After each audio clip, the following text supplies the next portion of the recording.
আসসালামু আলাইকুম। ঈদ তো চলে এলো আর তাই আমি নিয়ে চলে আসলাম ডিম ছাড়া ভীষণ মজাদার পুডিং রেসিপি নিয়ে। এই রেসিপিটা তৈরি করতে প্রথমে আমি নিয়ে নিলাম হাফ কেজি দুধ, তার সাথে দিয়ে দিচ্ছি দুটি ডিম।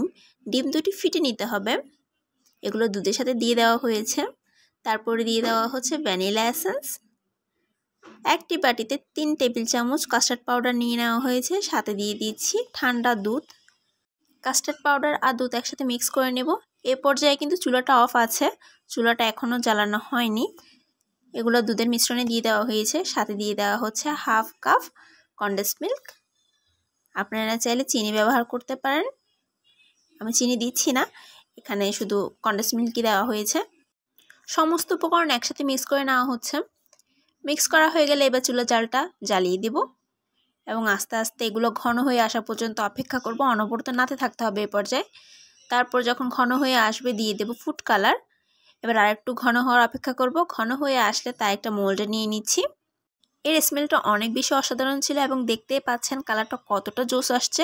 এটা খেতেও কিন্তু দারুণ ইয়াম্মি হবে। আর আপনারা চাইলে এটি ঈদে ট্রাই করতে পারেন। এটা ঠান্ডা হওয়ার জন্য রেখে দিচ্ছি কয়েক ঘন্টা। তারপর কয়েক ঘন্টা পর ফ্রিজ থেকে নামিয়ে নিলাম। দেখুন কতটা সুন্দর লাগছে। এবার মোল্ড আউট করে নেওয়ার পালা। মোল্ড আউট করে নিচ্ছি। এবার কিছুটা দুধের গুঁড়ি দিয়ে উপরে ডেকোরেশন করে নেব এবং স্লাইস করে কেটে নিচ্ছি।